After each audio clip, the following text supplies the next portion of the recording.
가봅시다.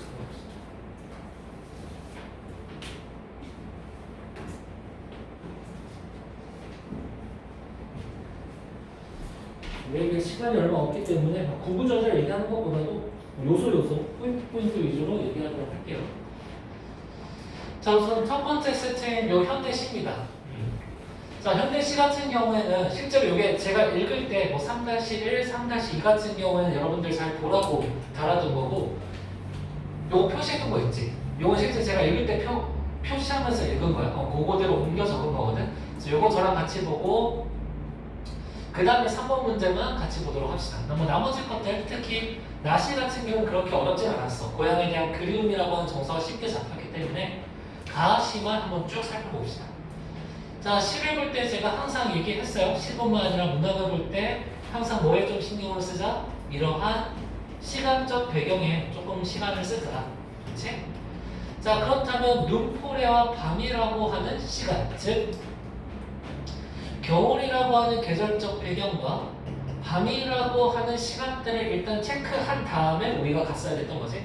자, 쭉 읽다 보니까 얄궂은 손을 하도 곱게 흔들길래 술을 마시어 불타는 소원이 부두로 왔다 해서, 자, 일단 여기까지 봤을 때 제 머릿속에는 무슨 생각이 들었냐? 일단 소원이라고 하는 건 긍정적 의미야. 다만 앞에 수식해주는 이 불타는을 긍정으로 해석할지 부정으로 해석할지는 정확히 잡히지 않는 상황인 거지. 소원이라는 게 어떤 의미예요? 간절함의 의미잖아. 그러면 불타는 소원이라고 한다면 이 간절함을 오히려 뭐 할 수 있어? 오히려 강조할 수도 있는 거고, 우리가 기본적으로 파악하고 있는 불타는, 불의 의미는 뭐야? 파괴의 속성인 거잖아, 그치? 그럼 얘가 파괴의 속성을 읽힌다면 불타는 소원이라고 하는 건 뭔가 부정적으로 읽혀야겠죠? 그러니까 아직까지는 판단이 잘 안 되더라고. 그 다음에 부두로 왔대. 그러면 자, 이 부두 역시 여러분들이 바로 판단하기 앞서서 두 가지 의미로 챙겨줬어야 했던 거야. 첫 번째는 어떤 거? 소원을 실현시키는 공간. 그치? 혹은 소원을 실현시키고자 갔는데 정작 실현시키지 못하는 공간. 좌절의 공간. 아직은 어떻다고요? 아직은 안 잡히더라라는 거야. 아직은. 제가 읽었을 때는. 자, 이어 길가에 걸어온 길가에 찔레 한 송이 없었대. 이거는 명확하게 이미지가 잡혀. 찔레 한 송이 꽃이잖아, 꽃. 그리고 꽃 앞에 수식이 되는 뭔가 부정적 말이 없다 보니까 얘는 뭐라고 취급을 해주자? 긍정적 이미지로 취급을 해주자. 그런데 그 꽃이 뭐야? 없대. 그러면 여러분들은 여기서 어떤 걸 체크했어야 됐다? 바로 화자의 처지를 체크했어야 됐던 거지. 화자 지금 어떤 상황이 되어 있어? 부정적 상황. 긍정적인 게 없었다며. 어떻게? 걸어왔던 길가.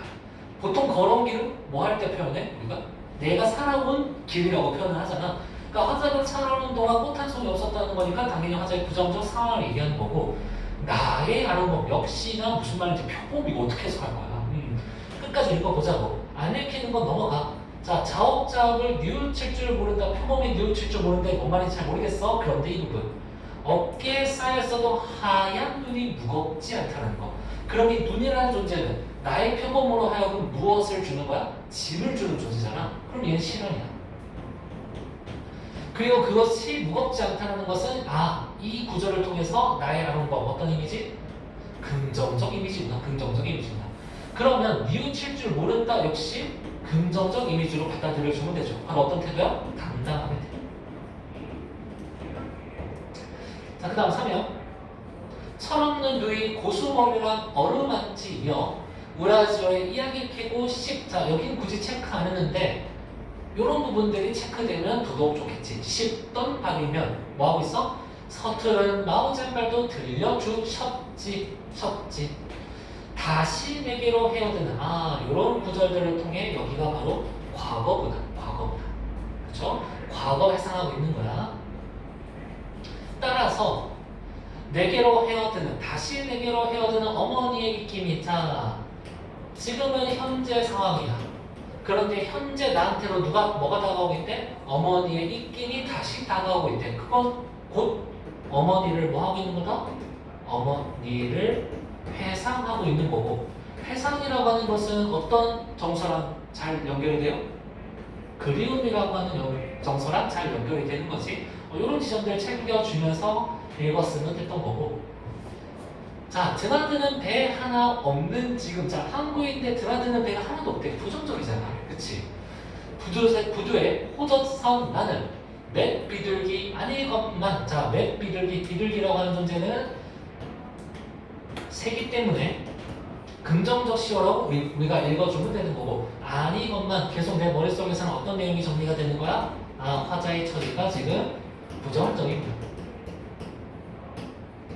날고 싶어. 오케이. 그래서 화자 뭐 하고 싶다? 자유롭고 싶어. 그러니 비둘기 당연히 긍정적 시어라는 거 훨씬 더 의미가 강조가 되는 거죠. 머리에 어슴풀에 그려진 우라지의 바다는 얼음이 두껍다. 자, 이제 여기서 부두의 의미가 나왔네. 그치? 날고 싶어. 소망이야.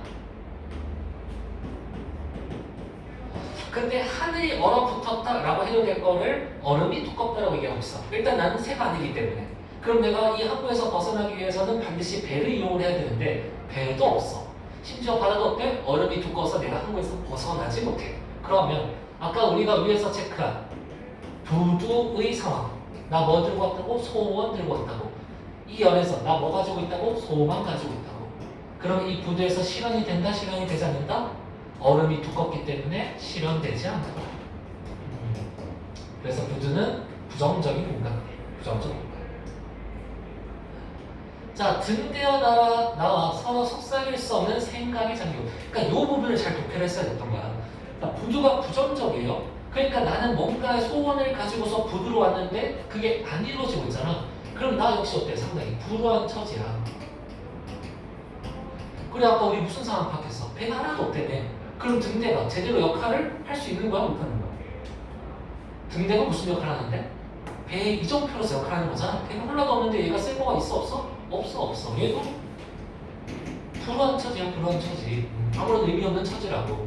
그러니까 등대와 나와에서 이 와가 결국 무슨 얘기하는 거야? 우리 둘 다 서로 동등하다라는 얘기하는 거지. 동질감. 이런 것들. 그 다음에 뭐 얄팍한 꿈. 이제 이런 거 어떻게 읽어줘야 돼? 아, 얄팍한 꿈. 부정적으로 읽어줘야지. 왜 부정적이겠어? 맥락으로 읽어줘야 돼. 꿈인데 그 꿈을 이룰 수 없기 때문에 얄팍한 꿈. 가도 오도 못할. 아, 화자의 부정적 처지. 이렇게 읽어줘야 된다. 자, 그렇게 봤을 때 우리 3-1. 그러니까 문제는 요거 EBS 거예요. EBS 거. 이상한 거 갖고 온 건 아니야. 결국 문제는 여러분들한테 뭘 요구하는 거다? 부두라고 하는 공간의 구체적인 의미를 물어보는 게 아니라 이미지를 물어본다고. 이미지. 3-1번. 자, 불타는 소원은 화자가 현재 위치한 부두와 대립적 이미지. 불타는 뜨겁잖아. 그쵸? 그 다음 부두. 어떤 부두야? 겨울밤의 부두야. 자, 이미지 어떻게 돼요? 대립되네. 그치? 이렇게 봐야 되는 거야. 근데 사실상은 부두의 의미를 내가 굳이 끝까지 가서 읽은 다음에 문제 풀 필요까지도 없었던 겁니다. 이미 대립된 이미지가 쓰이고 있더라. 뭐가 대립되고 있는 거야? 감각적 이미지가 대립되고 있는 거지. 감각적 이미지가. 그렇게 보시면 될 것 같고요. 자, 얘는 넘어가도록 하겠습니다. 3번 정도만 볼만했어. 나머지 선지는 그치? 굳이 안 챙겨줘도 되겠죠? 자, 5, 8 넘어가도록 하겠습니다. 5번부터 8번 넘어갈 거야. 8번을 근데 생각보다 여러분들 좀 많이 틀릴 건데 왜지? 왜일까? 살짝 의아하긴 해. 자, 우리 8번 보기 내용 잠깐만 볼게. 요것만 봅시다. 본문 안 보고. 자, 중심의 살인파에 대해서 이렇게 살아. 자, 여러분들이 본문 제대로 독해를 했다면 살인파에 의해서 뭐가? 사론이 생겨나게 됐다라는 게 본문에 있었지? 그치? 그러니까 이 부분 읽으면서 여러분들 무슨 생각해야 돼? 아, 사론과 관련된 보기 글이구나 라고 생각을 했어야 됐던 거야. 자, 성종실록을 편찬할 때 살인파이자 사관이었던 김일성이 스승 김종직에 이런 것들을 일으킨 사건을. 자, 사건을 일으켰어요. 그 결과 어떻게 돼? 여기 결과잖아. 이 일과 관련된 살인과 세력들은 큰 화를 입게 되었다. 대충 무슨 얘기하는 거야? 실제로 제가 어떻게 적었냐면 이렇게 적었어. 이렇게. 부라고. 무슨 의미야? 부정적? 부정적. 지금 이 글에서는 뭐를 중심으로 설명하고 있었어? 사론을 중심으로 설명하고 있었어. 그치? 사론의 특징이라든지 이런 걸 설명하고 있었단 말이야. 근데 보기에서는 결국 근데 그러한 사론이 부정적 결과를 만들어낼 수도 있다. 뭐 이런 얘기 했던 거잖아. 그래서 나는 부정적 결과, 뭔가 사론의 한계에 대해서 얘기를 하는 걸까? 라고 미리 판단을 하고 들어갔는데 선지에서 그런 게 하나도 없지. 그냥 단순히 뭐야? 사론은 한 명의 사관의 생각을 담고 있는 거다라고 하는 A 내용이 그대로 4번 선지에 반복되고 있잖아. 그러니까 왜 틀렸어? 그쵸? 사론이 세조실로 이후 급증하게 된 계기가 없죠? 왜 그랬을까는 이미 어때? 본문에 다 나와 있었던 거잖아. 이건 이미 본문에 나와 있는 거야. 보기에 나와 있는 정보가 아니란 말이야. 뭔 말인지 알겠지? 본문을 바탕으로 보기를 독해야 돼. 본문을 바탕으로. 자, 넘어갑시다. 자, 1번부터 4번. 요거 소설. 자, 왜 갖고 왔을까, 내가 이거? 저의 발췌 의도는 바로 얘 때문이죠. 저의 발췌 의도는 요거. 3번 때문입니다. 자, 도시에 대한 나의 심리가 변해가는 추이. 3번 틀리지 말자라는 의도에서 갖고 온 거야. 3번 틀리지 말자. 그리고 문제 빨리 풀어내자. 그치? 제가 직역도로 얘기한 거. 등장인물의 내면 심리가 나올 때는 그 내면 심리를 추적해가면서 읽자. 그러면 이런 문제 거의 거저주는 문제잖아. 바로 체크하고 넘어갈 수 있었던 문제다. 자, 슬쩍 한번 보기만 합시다. 내용 안 볼 거예요.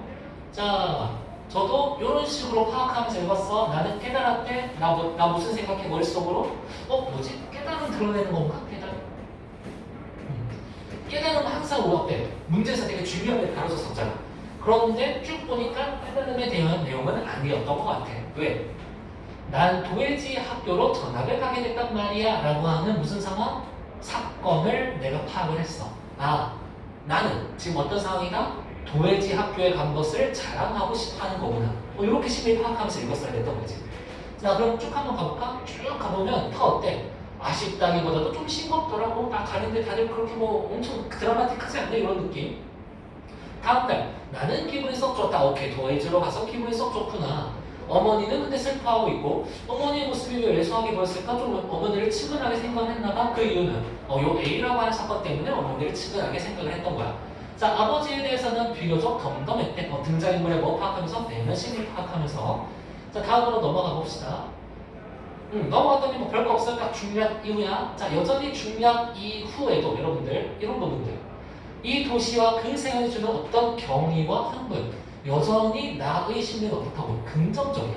도예지가 주는 긍정적 느낌. 그런데 내가 심리를 파악하면서 읽을 때 어떤 거에 주의하자? 변화되는 지점에 주의하면서 읽자. 어디에 딱 변화돼? 어디서부터? 여기서부터. 무언가 잘못을 저지르고 있다는 판단. 여기부터가 여러분들 딱 나의 심리가 변해가고 있네. 그치? 어떤 거? 도해지에 대한 어떤 뭐가 있었어? 동경이 있었어. 그런데 무엇을 겪음으로써 실제 삶을 통해서 그 동경이 좌절되고 마자. 이 심리 변화 포인트를 그냥 추적하면서 읽었으면 됐던 겁니다. 소설 자체가 그렇게 상징적이지도 않고 추상적이지도 않았어. 그치? 딱 요거 하나 때문에 제가 한번 가져와 본 겁니다. 요 부분을 잘 읽었으면 좋았을 것 같아요. 자, 넘어갈게요. 너무 빨리 하는 것 같은데? 자, 넘어갑시다. 우리 5번부터 8번. 자, 5번부터 8번. 자, 글 자체는 어렵지 않았어. 하지만 여러분들이 생소할 것 같아서 갖고 와봤습니다. 여러분들이 생소할 것 같아서. 자, 첫 번째 문단에서 우리가 독해할 때 했어야 했던 건 뭐다? 바로 독해 과제, 파악하는 거. 이거 두 개 읽었어야 됐다라고 생각을 했어야지만 여러분들, 우리 뒤에 문제 6번이랑 7번, 8번 문제를 아주 수월하게 풀어낼 수 있는 거야. 6, 7, 8을. 그런데 첫 번째 문단에서부터 내가 뭘 읽어야 될지 못 잡게 되면 결국 유지판 푸는데 시간 엄청 많이 걸렸을 겁니다. 되게 간단한 문제인데도 불구하고. 볼까? 자, 통계를 보는 안목을 높이기 위해서 이러한 함정에 어떠한 것들이 있으면, 자, 뭐 파악하자고요? 함정 어떤 것들 제시되어 있는지 파악하자고. 결국 함정의 종류네. 그러니까 여러분들은 글을 읽으면서 이미 여기서부터 뭐 했어야 됐던 거야? 넘버링 했어야 됐던 거야. 첫 번째, 흔히 부분의 값들이 크면 그 값이 합쳐진 전체 값 또한 크다고 생각하는 이제 여러분들은 뭐라고 생각해야 돼? 이것이 곧 함정이라고. 그치? 이미 첫 문장 독해할 때부터 그렇게 생각해야 되는 거야. 이게 함정이라고. 이게. 그럼 이게 바로 뭔데? 이게 바로 첫 번째 문제 상황입니다. 첫 번째 문제 상황. 뭐가 일치하지 않는? 부분의 합이 전체 값과 일치하지 않는 모수. 그 함정. 그 함정. 이걸 정확히 파악해야지만 우리 6번 제대로 풀 수 있는 거죠? 잠깐만 6번 가볼까? 자, 6번에서 봐봐. A 제품과 B 제품을 보세요. 지금 여러분들 글을 쭉 설명하면서 제가 항상 뭐라 그래? 예시에 대한 설명이 나오면 표나 그림에 적용하면서 읽어보자라고 그랬지? 자, 여러분들은 6번 보고 있어? 자, 요거. 이 예시. 자, 예시에 대한 설명이 이렇게 되어 있네? 자, 표 1만 본다면 A약, B약 생존율. 자, 지금 뭐에 대해서만 얘기하고 있어? 생존율에 대해서 얘기하고 있잖아. 이게 정보 있어, 없어? 앞에 있는 정보. 건드리지도 않잖아. 여러분들 뭐 했어야 됐어? 표 보자마자. 불량률부터 봤어야지. 불량률. 그치? 자, 불량률을 보니까 문제 상황 뭐라고요? 부분의 값의 합이 전체의 값이랑 일치하지 않더라. 부분의 값. A 제품의 불량률은 7월보다 8월에 더욱더 늘어났어. 그치? B 제품 역시 7월보다 8월에 더욱더 늘어났어. 이게 바로 뭐야? 부분의 값인 거지. 부분의 값. 그런데 전체 값은 오히려 7월이 더 크네요. 7월이 더 크네. 요렇게 표를 독해함으로써 6번 뭐에 대한 거다? 심슨의 역설에 대한 거다. 요 문제 상황을 인식했어야 됐다. 그래서 요 보기 심슨의 역설. 자, 그러면 답은 쉽게 나오죠. 자, 1번 전체 불량률의 값의 추이와 각 제품의 불량률 값의 추이가 일치하지 않도록 심슨의 역설 친절하게 얘기해주고 있는 거야. 그러니까 1번 선지부터 여러분들 뭐 해라는 거? 이 보기 심슨의 역설인지 아닌지 파악해라고 얘기해주고 있는 거죠. 자, 그럼 쭉 넘어갈게. 5번만 봅시다. 자, A, B 제품으로 세분화해 각 제품의 불량률을 별도로 관리하기보다는 두 제품의 불량률을 통합해 하나로 관리하는 것이 불량률을 감소시킬 때 효율적일 것이야 라고 얘기가 나오고 있는데 이거 해결 방법이지. 그치? 이거 해결 방법이잖아. 지금 선지 내용 자체는. 근데 본문에 해결 방법 내용이 있었어요. 본문에. 딱히 없었어? 그런 내용 전혀 없었어. 그러니까 그냥 보자마자 여러분들 무슨 생각해야 돼? 이런 내용 없었는데 하면서 그냥 체크하고 넘어갔어도 됐던 거라고. 이런 내용 없었는데 하면서. 그리고 굳이 찝자면 굳이 찝자면 잠깐 본문으로 다시 갑시다.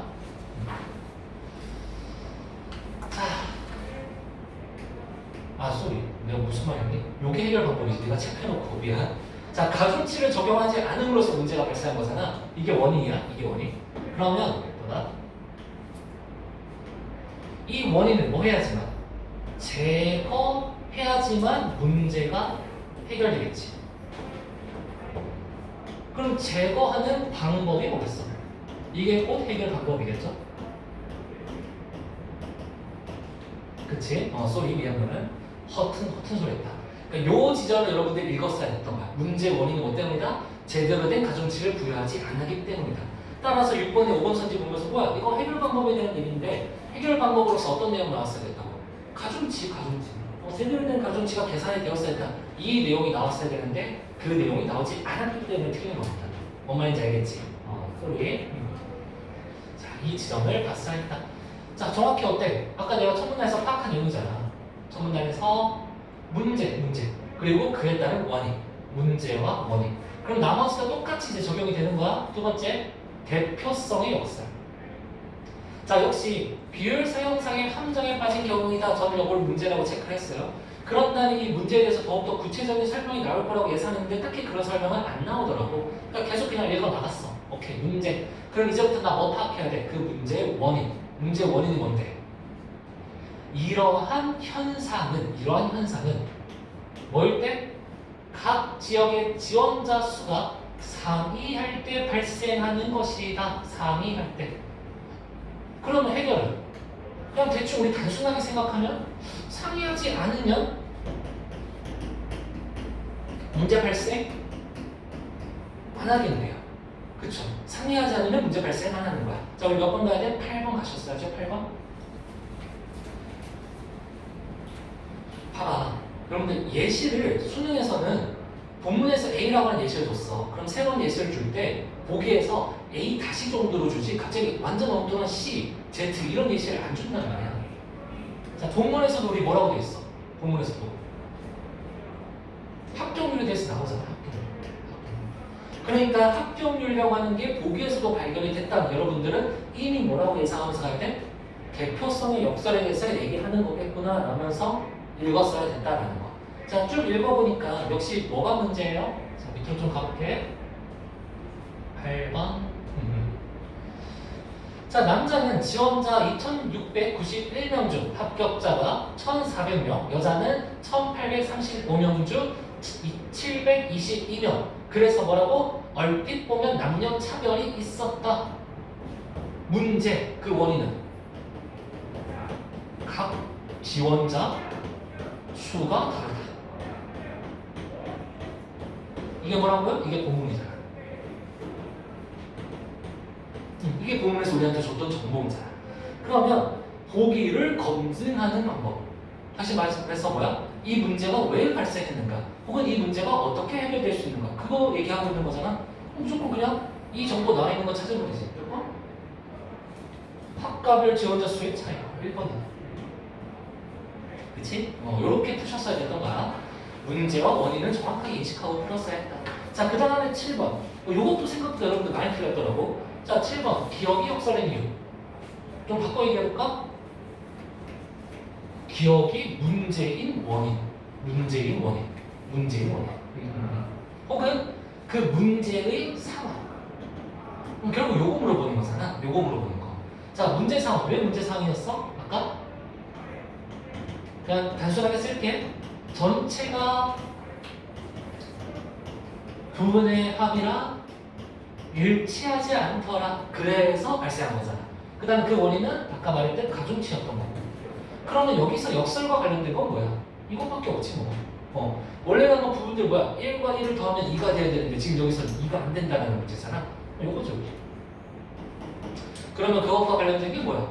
7에 2번이죠, 2번. 오류가 없어 보여. 오류가 없어 보여. 얼핏 보면 부분의 합이 전체라는 건 오류가 없어 보이는 거잖아. 얼핏 보면. 그런데 막상 살펴보니까 어떻더라? 결과적으로 이 둘이 일치하지 않더라. 그래서 모순이 발생한다. 이 얘기하는 거잖아. 그치? 뭔 말인지 알겠지? 자, 부분의 합은 전체랑 똑같아 라고 하는 거에 대해서 여러분들은 아닌데? 라고 얘기 안 할 거잖아. 평상시에는. 맞아, 당연한 건데? 근데 막상 까보니까 어떻다고? 다르네? 그래서 모순. 뭔 말인지 알겠죠? 문제와 그 원인을 좀 정확하게 파악하면서 읽자. 첫 번째 문장에서 친절하게 알려주고 있었으니까. 자, 넘어갑시다. 넘어가서 우리 고전 시간이에요. 고전 시간. 지금 듣고 있지? 지금? 듣고 있지? 오케이. 자, 고전 시간. 자, 고전 시간은 그냥 얘 있죠. 딱 여기까지만 볼게. 무슨 소리냐? 문학 이거 아주 쉬웠어. 2번이랑 3번 사실상 그냥 여러분들 A와 B 바로 풀고서 나머지 1번, 4번 문제 체크할 수 있었던 문제입니다. 왜? 보기가 친절히 알려주고 있잖아. 자, 조선시대 강원시가에서 자연은 실체시대에 들어서면서 성리학적 도를 탐구하고 심신수양, 인연적 설과가 약화됐대. 그래서 해당 시에서는 어떤 미드가 난다? 구체적 생활, 그 다음에 자연을 즐기는 자연친. 자, 저는 그럼에도 불구하고 약간 성격이 약간 잘 쫄아요. 걱정이 많은 성격이다 보니까 난 본문을 갔어. 본문을 가서 실제로 확인을 했어. 구체적인 생활. 구체적인 생활. 먹고 남아도 그칠 때는 없다. 이거 무슨 말이야? 우리 자연 친화라는 거 이제 잡았으면 먹는 것과 관련된 여러분 무조건 먹고 올려야 돼. 소박한 상도 올려야 돼. 그냥 무조건 이거는. 그치?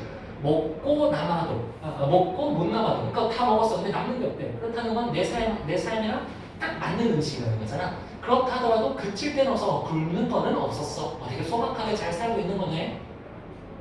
그러면서 무진한 강산, 허다한 경작, 강산, 농사 짓는 거, 산, 다 자연친화, 명월, 청풍, 자연친화, 물려, 주거냐, 나눠주기 어려우니 제주 있든 없든. 자, 아들 하나 태백 영명의 증설. 자, 뭔 말인지 정확히 모르겠어요. 영명의 증설.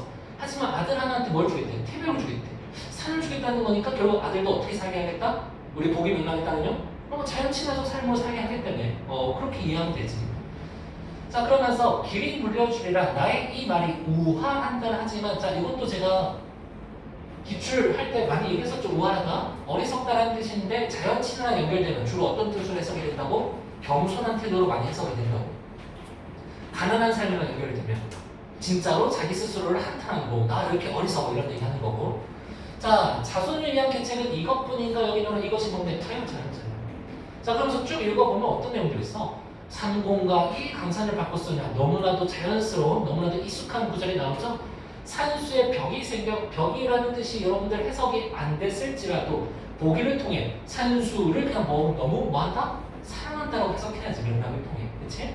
늙을수록 당연히 제대로 다시 확인했어. 오케이, 이 시는 반전이 있다 없다, 보기에서 설명한 거에 따라서 그냥 읽어주기만 하면 되구나. 그럼 A 가야지 바로. 자, A 갔더니 물도 하늘 같고 하늘도 물 같으니 벽수 창천은 한빛이 되었거늘. 자, 자연 친화에서 어떤 시요? 백구 나오면 웬만해서는 뭐 하자? 자연 친화 물알체. 그러니까 뭐야? 그냥 이 부분. 자연과 하나가 되는 화자의 정석, 이렇게 읽어야지. 그치? 자, 백구 나오는데 자연 친화 아닌 거 전 여태 기출에서 딱 한 번 봤어요. 근데 정확하게 힌트를 줘. 백구 보고 뭐라 해? 너 왜 이렇게 욕심 많냐고. 그러니까 그런 맥락이 나오면 당연히 아닌 거고. 근데 이건 누가 봐도 백구, 자연 다 오케이? 이런 식으로 읽어줬으면 우리 A에 이번에 자 1번 봐봐. 자, 이번 선지 쭉 한번 봅시다. 만약 여러분들이 요 1번 보기만 읽고 살짝 이번 어떤 내용인지 살펴보자 라고 했어도 쉽게 풀 수 있었어. 갈등 있을 수가 없죠? 갈등의 극복 있을 수가 없다고. 갈등 있을 수가 없다고. 이런 것들 있을 수가 없다고. 자연 친화잖아. 오케이? 보기 내용에 따르면 만약 갈등이라고 한다면 보기에서 어떤 내용 나오겠어? 정치 현실에 대한 미련과 자연에 대해서 응가하고자 하는 마음이 나타난다, 이런 식으로 나왔겠지. 그럼 갈등이랑 키워드가 연결됐을 테고.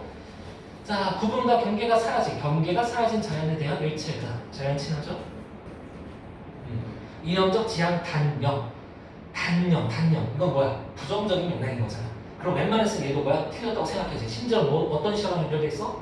백구라는 시험에 연결돼 있으니까. 그러니까 얘는 그냥 보기만 보고서도 우리 4번 체크할 수 있었던 문제였습니다. 3번 같은 경우도 결국 그거랑 비슷한 거였어, 그치? 봐봐. 3번에 4번 선지.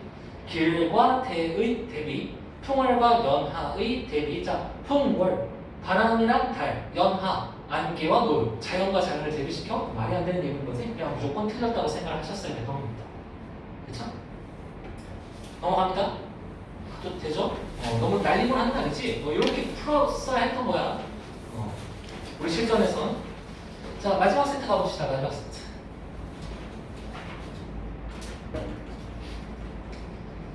자, 거부권 행사 이론이래. 거부권 행사 이론. 자, 여러분들, 내가 글을 읽으면서 중심 정보를 잡았다면 이제부터 해야 될 일은 뭐야? 그 중심 정보를 뒷받침해주는 세부 정보에 대한 정확한 개념 파악이야. 세부 정보에 대한. 그 세부 정보 첫 번째, 거부권 행사자가 누구냐? 개념 파악했으면 됐던 거죠? 반드시 동의가 필요한 행위자다. 두 번째, 이상점이라고 하는 역시 세부 정보.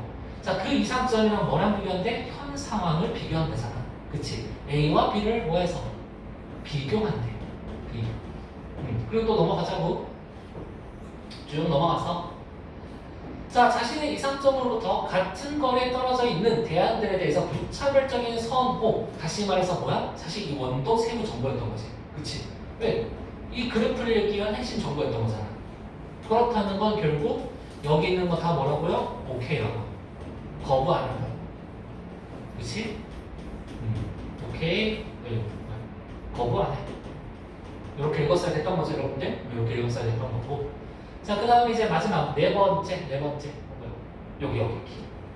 현상의 승리 접합. 이거는 둘 다. 그치? 동의자 둘 다 오케이 하는 거. 결국 정책이 통과되는 지점입니다. 이렇게 글 읽으셨으면 됐던 겁니다.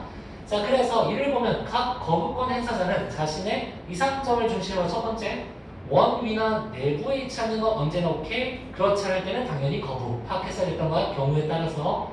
자, 세 번째 경우, 겹치는 경우. 이거야말로 우리가 파악했어야 됐던 정보구나. 각각의 경우에 따라서 세부 정보 파악했어야 됐던 거고. 자, 다음 단으로 가보니까 어때? 새로운 문제 상황이 제시가 되고 있는 거잖아. 새 법률이 승리 집합 가운데 구체적으로 어느 점에 위치하게 될지. 자, 우리 아까 첫 번째인 거부권 행사 이론에서 어디서 정책이 결국 실행되는가, 어디서 정책이 합의되는가 하는 문제는 여기서 뭐야? 1차 문제는 해결이 된 거야. 1차 문제 해결.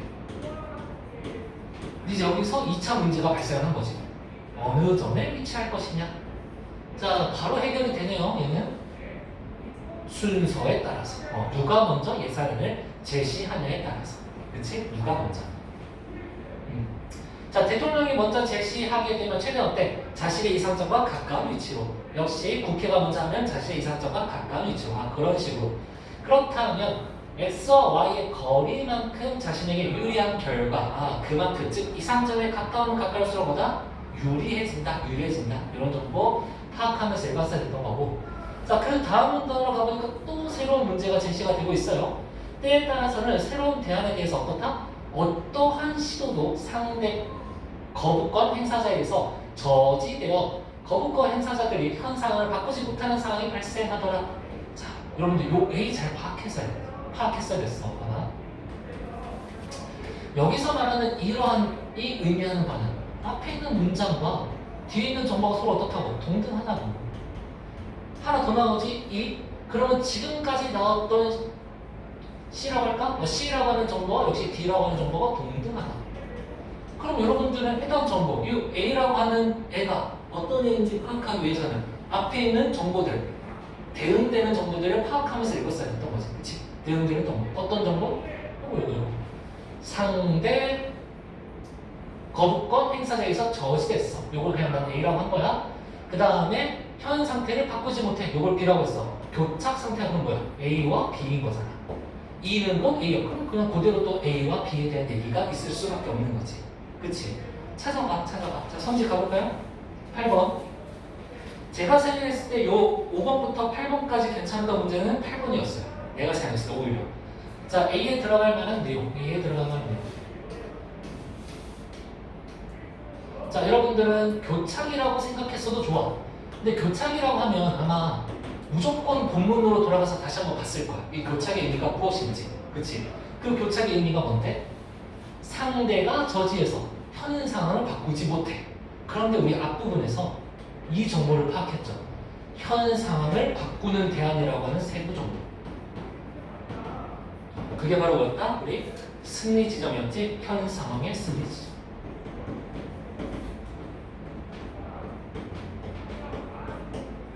못 바꾼다며? 승리 지점? 없겠네. 그치? 이렇게 문제 풀 수 있었어야 됐던 겁니다. 물론 이 모든 사고가 바로 되고 나서 선지로 갈 수는 없는 거야. 저도 여기까지만 했어요. 현상을 바꾸지 못하네? 했는데 이거랑 대응될 수 있는 게 유일하게 이것밖에 없잖아요. 3번밖에. 이런 식으로 내가 먼저 정보를 어떻게 논리적으로 파악한 다음에 좀 선지로 가자라는 겁니다. 선지로 가자. 자, 그 다음에 제가 두 번째로 중요하게 본 거는 5번이었어요. 5번. 자, 5번에 4번 성질. 인과 구조를 파악하면서 안 읽었다면 아마 5번 문제가 까다로웠을 거야. 인과 구조를 파악하면서 안 읽었다면. 자, 우리 리얼로 가볼까? 리얼. 옆으로 빼놓고 할까? 자, 리얼. 자, 의제 설정자라고 돼 있지. 의제 설정자. 자, 누가 먼저 예산안을 누가 먼저 예산안을 제시하는가에 따라서 다시 말해 거부권 행사자들 가운데 의제 설정자가 누구이냐? 의제 설정자.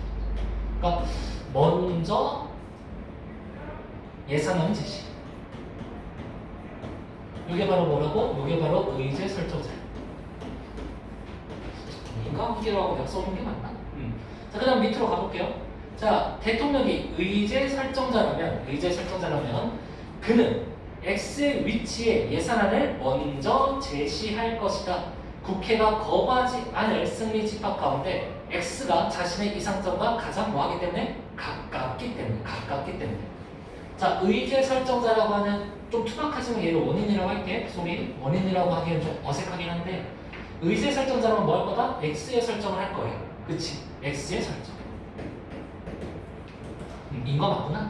자, X의 설정한 결과야. 그에 따른 원인은 뭐기 때문에? 이상점에 가까워져. 그러니 우리 5번의 4번 선지 이상점을 의지로 설정한다라는 게 말이 안 되는 거지. 그치? 행동의 결과와 그 행동의 원인 뭐 이런 것들을 잘 파악하면서 읽어보자. 잘 파악하면서 읽어보자. 자, 나머지 6번과 8번은 안 할 겁니다. 6번과 8번은 안 할 거야. 그냥 그래프 내가 본문에서 뭐 하면서 본문 읽으면서 각각의 내용들을 이미 그래프에 적용하며 읽었던 사람은 7번 보면서 되게 쉽게 풀었을 거야. 7번 보면서. 아시겠죠? 6번과 7번 틀리신 분들은 다시 한 번 더 그래프 설명 나온 부분 천천히 읽어보고 풀어보시기 바랍니다. 내용 한번 붙여보자. 오케이? 오케이. 딱 좋게 끝냈네. 오늘은 여기까지만 하도록 하겠습니다. 오늘 여기까지만 하고 이렇게 50분 시간제로 문제 푸는 건 오늘 그냥 처음이자 끝이야. 처음이자 끝이고 그냥 9월 때문에 여러분들이 얼추 어느 정도 푸는지 제가 한번 점검해 보려고 한 거니까 정리하시고요. 다음 시간부터는 따로 새로운 자료 준비해서 진도 나가도록 하겠습니다. 고생들 하셨습니다. 정리하세요. 정리하세요.